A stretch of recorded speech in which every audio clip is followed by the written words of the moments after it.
So I've just completed 2 space operas, both recent releases, 2015, both from independent authors, and both were enjoyable reads. So I'm presenting them here for your consideration. See if you want to have a read. Let's have a look at them. Hi, I'm Wolf, and this is my den.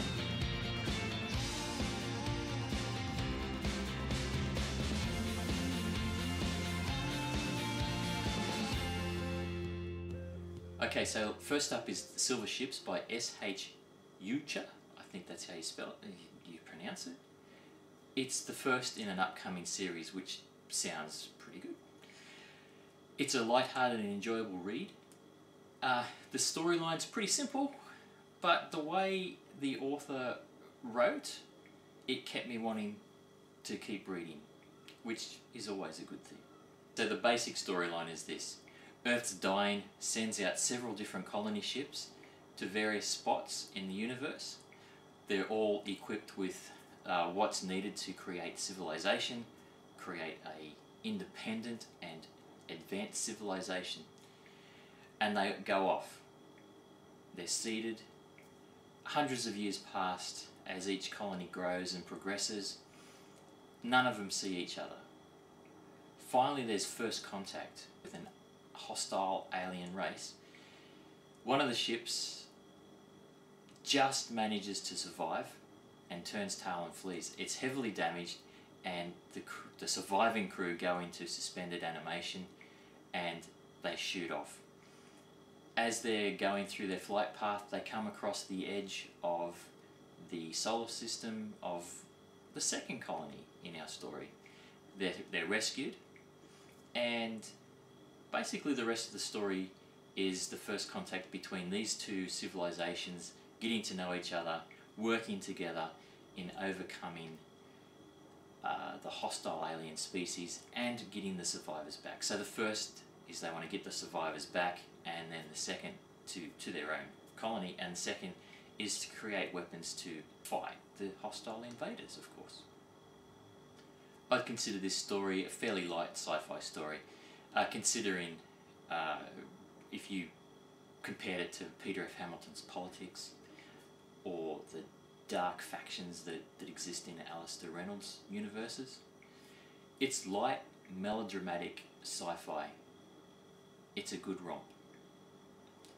One reviewer on Amazon actually said that the author would probably be at home writing Mills and Boon novels, and gave me a chuckle, but I tend to agree with that, because everyone seems to fall in love with the main character, including the ship's computer. So the main character's name is Alex Racine, and they fall in love with him because he's strong, he's courageous, he's selfless, he's compassionate, he's a heroic leader. And this is where it seems to fall apart for me. You've got your male characters who are your stereotypical strong, muscular, intelligent guys, and the female figures who are your traditionally perfect view of femininity. You know, they're tall, they're slim, they're intelligent, they can solve simultaneous equations in their head. Yet whenever there's a male figure around or a masculine figure around, they tend to swoon and they fall apart. It just doesn't seem to gel with me there. Another thing that tended to break the spell with me is that everyone was so nice and accommodating with each other. These two civilizations never met. The only frame of reference that they have are that they're both from Earth, they're both humans. Yet they come, they meet, and they discuss ways of getting each other back, and trade agreements, and let's help you people do what we need to do. We'll give you this, you give me that. They were all nice and accommodating and so enlightened. It was like they had learnt from the evils of the past and moved on from that, which is good at sometimes. But these guys seem to be more enlightened than anyone in the Star Trek universe, and even to the point where they had to look up what a weapon was and how to build a weapon in their historical archives because they have never had need for it in the past. The main character, Alex Racine, his character changes quite significantly within this book. He goes from being a socially awkward genius who has self-imposed a life of a hermit on him. He's when we first meet him, he's out on the edge of the solar system, alone, talking to his spaceship, and he goes from that to being a gregarious, outgoing, heroic leader. Because, well, this is what needs to be done. These people need a leader, and I need to be heroic and gregarious and outgoing. And that happens a little too quickly for me. That's sort of what irked me. I mean, yes, in life we all change. Our characteristics change as we get older and we grow, but it happens gradually. This happened really, really quickly, probably too quickly for me. But those are really the only points that I have a problem with. So putting aside those issues and suspending my disbelief, I found this to be a really good space, sci-fi, first contact, pretty light story that I enjoyed reading.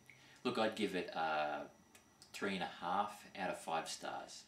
Right, next up we have The Atlantis Ship, a space opera novel, a Carson Mach adventure. This is by A.C. Hadfield, and it's also the first in a new series. And this one was a more enjoyable read. I enjoyed it.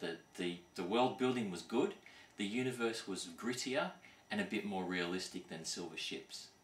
The plot of the story is not new. I've read it several times in quite a few different books. Most recently in The Shadow Ships by John Paul Cleary. Where this ancient, foreboding death machine ship turns up and starts destroying stuff. And it's up to our leader, our hero, to track it down and do something about it. Our hero, Carson Mach, or Mach, is a retired naval officer. He's turned freelancer. He's got a checkered past. He's the unlikable rogue. Well, likable rogue, depending on what you thought. And he is coerced into chasing down, boarding, disabling this Atlantis ship so that we can save humanity, or he can save humanity. Due to bureaucratic ineptness and budgetary concerns, he's given the job, but he's given two naval officers straight out of Naval Academy, wet behind the ears, greenhorns, whatever you want to call them, and a really slow personal shuttle. Hardly any weapons. The rest of the story basically shows how he uses his brilliant mind, his brilliant leadership skills to collect a better team, better equipment, track down this ship and save the world or save the galaxy. It's great. There's some good plot turns, twists, turns in it. And like I said, it was grittier, it was more reliable. I didn't really like the characters to start with, but I grew to love them. So while the plot's well used, trope I guess you would call it, it's laughable at times when you think about it, the author does deliver good characters and a great backdrop. He does some good world building.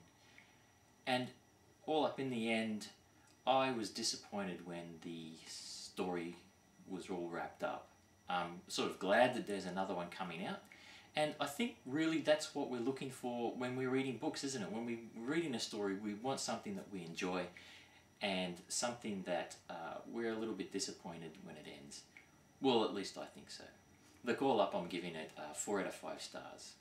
And I hope you have a look at it as well. All up, 2 enjoyable sci-fi reads from 2 independent writers. Don't forget to visit my website, hit that like button if you found this informative, and leave a comment. If you've read these books and you think that they're great, I'd like to hear what you thought of them.